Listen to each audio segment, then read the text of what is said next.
Online शिक्षण में आप सबका स्वागत है। आज हम कक्षा 9वीं के सामाजिक विज्ञान विषय के भूगोल का पाठ 3 अफवाह का अध्ययन करेंगे। तो प्यारे भैया और बहनों, अफवाह जो शब्द है वह किसी क्षेत्र में चलने वाली नदी तंत्र की व्याख्या करता है। नदियों के बारे में हम जानते हैं, ये नदी का हम जो मुख्य भूभाग देखते हैं, ये नदी प्रारंभिक अवस्था में छोटी छोटी जो धाराएं आती है उनसे मिलकर के बन जाती है और इन धाराओं के मिलने से एक मुख्य नदी का निर्माण होता है। यही नदी अंत में जाकर के किसी बड़े जलाशय में या झील में या समुद्र में या महासागर में जाकर के विलीन हो जाती है। नदियों के क्षेत्र में एक शब्द आता है अपवा द्रोणी। अपवा द्रोणी क्या होता है? तो एक ऐसा नदी तंत्र होता है जिसमें उस क्षेत्र के जल प्रवाहित होता है, उसको अपवा द्रोणी कहा जाता है। ऐसे ही एक शब्द आता है जल विभाजक।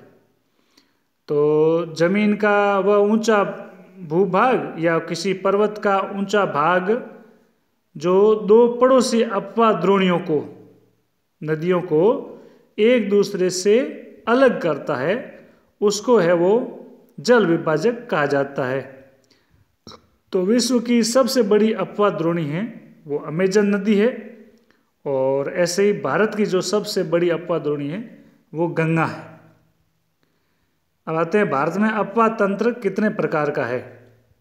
तो भारत में अपवा तंत्र को हम, ये भौगोलिक आधार पर निर्माण होता है, इसलिए इसमें 2 प्रकार का वर्गों में बांटा गया है। पहला आता है हिमालय की नदियाँ और दूसरा है प्रायद्वीपीय नदियाँ। तो दोनों का जो क्षेत्र है वो अलग अलग है। हिमालय की जो अधिकतर नदियाँ हैं वो 12 मास नदियाँ हैं, जिसमें कि वर्ष भर पानी रहता है, क्योंकि वर्षा के अतिरिक्त भी ये ऊंचे पर्वतों से निकल के आती है, जिसके कारण वर्ष भर पिघलने वाली बर्फ के द्वारा इन नदियों को वो जल प्राप्त हो जाता रहता है, इसलिए ये वर्ष भर चलती है। हिमालय की 2 मुख्य नदियाँ सिंधु और ब्रह्मपुत्र इस पर्वतीय श्रृंखला के उत्तर वाले भाग से निकलती है। इन नदियों ने पर्वतों को काट करके गार्जों का निर्माण किया। हिमालय की नदियाँ अपने उत्पत्ति स्थान से लेकर के अंत में समुद्र तक विलीन होती है, तब तक इनको बहुत लंबा मार्ग तय करना पड़ता है। ये अपने मार्ग के ऊपरी भागों में बहुत तेज गति से अपर्दन क्रिया करती है, जिसके कारण अपने साथ भारी मात्रा में ये सिल्ट और बालू को लेकर के जाती है। मध्य और निचले भागों में ये नदियाँ विभिन्न प्रकार की आकृतियों का निर्माण करती है, जिसको हम विसर्प, यानी वह स्थिति जिसमें सर्प के आकार जैसी हो, गोखुर झील यानी गायों के खुरों की जैसी झीलें बन जाती है, उसको गोखुर कहा जाता है। और अपने बाढ़ वाले मैदानों में बहुत सारे अन्य जो निक्षेपण आकृतियां हैं वह इनके द्वारा बनाई जाती है। प्रायद्वीपीय जो भाग में बहने वाली नदियां हैं वो मौसमी हैं, केवल वर्षा ऋतु में ही बहती है। शुष्क मौसम में बड़ी नदियों का जल भी घट करके छोटी छोटी धाराओं में हो जाता है। वहाँ हिमालय की नदियों की तुलना में प्रायद्वीपीय नदियां हैं, उनकी लंबाई भी कम है और छिछली है, फिर भी कुछ केंद्रीय उच्च भूमि से निकलती है और पश्चिम की तरफ बहती है। प्रायद्वीपीय भारत की जो अधिकतर नदियां हैं वो पश्चिमी घाट से निकलती है और पूर्व की तरफ बहती हुई बंगाल की खाड़ी में जाती है। आइए हम सबसे पहले हिमालय क्षेत्र से निकलने वाली नदियों का अध्ययन करते हैं। सिंधु, गंगा और ब्रह्मपुत्र हिमालय से निकलने वाली प्रमुख नदियों में से है। ये नदियाँ लंबी है, अनेक महत्वपूर्ण और बड़ी सहायक नदियाँ भी इसमें मिलती है। किसी नदी तथा उसकी सहायक नदियों को उसका नदी तंत्र कहा जाता है। इसके आधार पर उत्तर भारत की हिमालय की इस नदियों को 3 भागों में बांटा गया है: सिंधु नदी तंत्र, गंगा नदी तंत्र और ब्रह्मपुत्र नदी तंत्र। सबसे पहले आता है सिंधु नदी तंत्र। तो सिंधु नदी का जो उद्गम है वो मानसरोवर झील जो कि तिब्बत में है उसके पास से है, इसके पश्चिमी भाग से है, और ये वहाँ से पश्चिम की ओर बहती हुई भारत में कश्मीर के लद्दाख जिले में ये भारत में प्रवेश करती है। मानचित्र में यदि हम देखते हैं तो इस भाग में ये बहुत ही सुंदर और दर्शनीय गाज बनाती है। इस क्षेत्र में बहुत सी इसकी सहायक नदियाँ जैसे जास्कर, नुब्रा, श्योक और हुजा ये भी इसमें मिलती है। सिंधु नदी बलूचिस्तान गिलगित से बहती हुई अटक जो कि पाकिस्तान में है पर्वतीय क्षेत्र से बाहर निकलती है। सतलज, व्यास, रावी, चिनाब, झेलम ये आपस में मिलकर के पाकिस्तान में मिठानकोट के पास ये भी सब इसमें मिल जाती है। इसके बाद इस नदी का जो मोड़ है वो पहले दक्षिण पश्चिम से होता हुआ फिर दक्षिण की तरफ हो जाता है और अंत में कराची से पूर्व की ओर ये जाकर के अरब सागर में विलीन हो जाती है। इसके मैदान का जो ढाल है वो बहुत धीमा है। इस नदी का 1/3 भाग है वो भारत के जम्मू कश्मीर, हिमाचल प्रदेश और पंजाब में आता है। से सारा जो भाग है वो पाकिस्तान में चला जाता है। इसकी लंबाई है वो 2900 किलोमीटर ये लंबी है। ये सिंधु जल समझौता हुआ था 1960 में, जिसके अनुसार भारत इस नदी के प्रक्रम के संपूर्ण जल का केवल 20% उपयोग कर सकता है, और ये जो 20% जल का उपयोग होता है वो पंजाब, हरियाणा और राजस्थान के दक्षिणी पश्चिम जो भाग है इनमें सिंचाई के लिए काम में लिया जाता है, और शेष जो 80% इस नदी का जो जल है वह पाकिस्तान उपयोग करता है। हिमालय की नदियों में दूसरा जो नदी तंत्र आता है वो आता है गंगा नदी तंत्र। तो ये जो गंगा नदी है मुख्य धारा भागीरथी ये गंगोत्री हिमानी से निकलती है। अलकनंदा उत्तराखंड के देवप्रयाग में आकर के इससे मिल जाती है। हरिद्वार के पास गंगा है वो पर्वतीय भाग से निकलने के बाद मैदानी भाग में प्रवेश करती है। हिमालय से निकलने वाली जो नदियां इसमें मिलती है उसमें यमुना, घाघरा, गंडक, कोसी।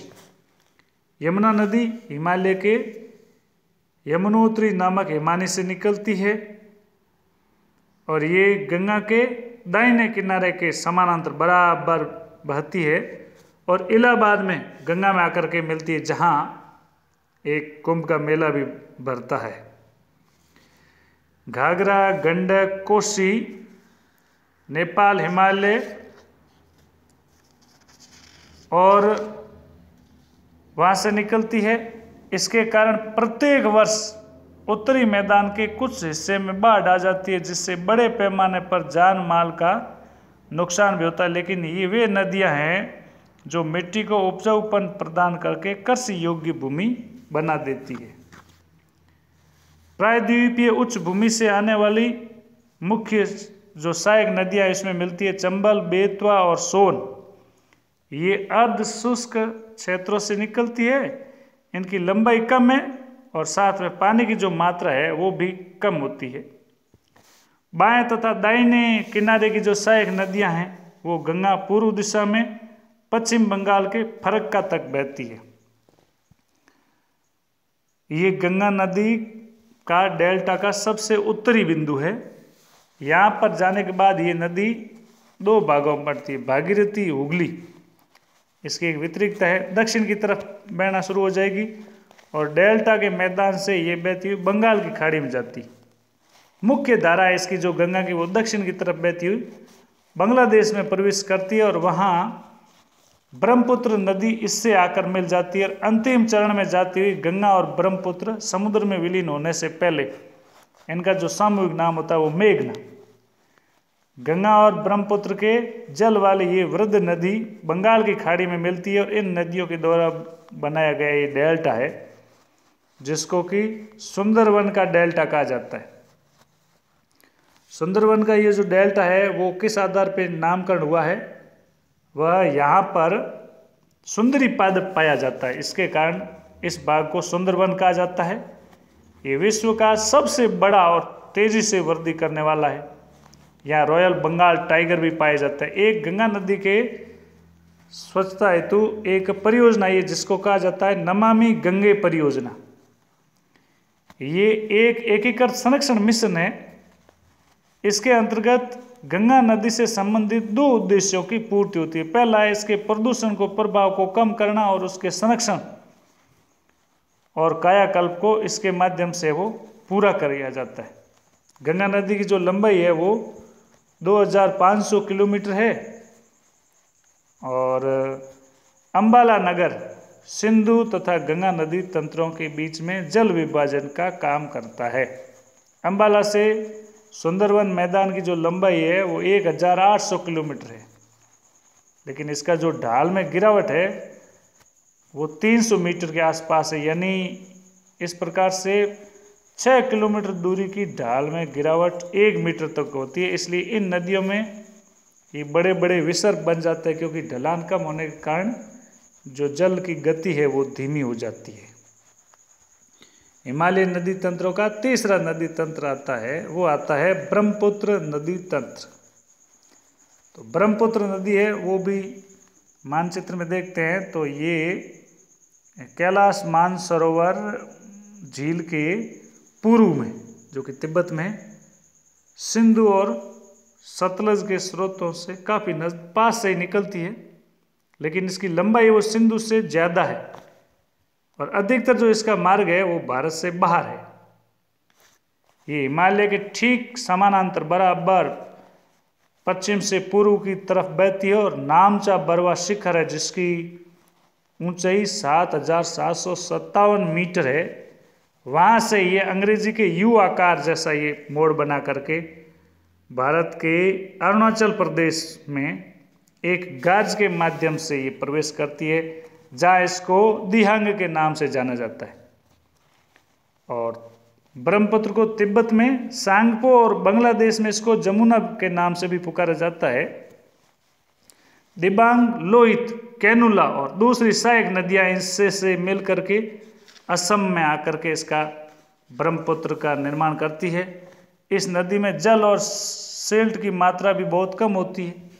भारत में ये ज़्यादा वर्षा वाले क्षेत्रों से होकर के गुजरती है, जिसके कारण ये जल और सिल्ट की मात्रा इसमें बढ़ जाती है। असम में ये आती हुई ब्रह्मपुत्र बहुत सारी धाराओं में बह करके एक गुम्फित नदी के रूप में बहती है और बहुत से नदी द्वीप है ये बनाया जाता है। प्रत्येक वर्ष वर्षा ऋतु में ये नदी अपने किनारों से ऊपर बहने लगती है, यानी बाढ़ का रूप धारण कर देती है, जिसके कारण असम और बांग्लादेश में बहुत अधिक जान माल की नुकसान होती है। उत्तर भारत की अन्य नदियों के विपरीत ब्रह्मपुत्र नदी में सिल्ट निक्षेपण की मात्रा बहुत अधिक होती है। इसके कारण नदी की जो सतह है वो बढ़ जाती है, जिसके कारण ये बार बार अपनी धाराओं के जो मार्ग है इसमें बदलाव करती रहती है। तो इस प्रकार से आज हमने हिमालय की नदियों का नदी तंत्र के बारे में अध्ययन किया। अंत में आते हैं प्रश्नोत्तर। पहला प्रश्न है, गंगा की सहायक 2 नदियों के नाम लिखिए। दूसरा है, हिमालय और प्रायद्वीपीय नदियों में कोई 2 अंतर स्पष्ट कीजिए। तीसरा है, जल विभाजक किसे कहा जाता है। धन्यवाद।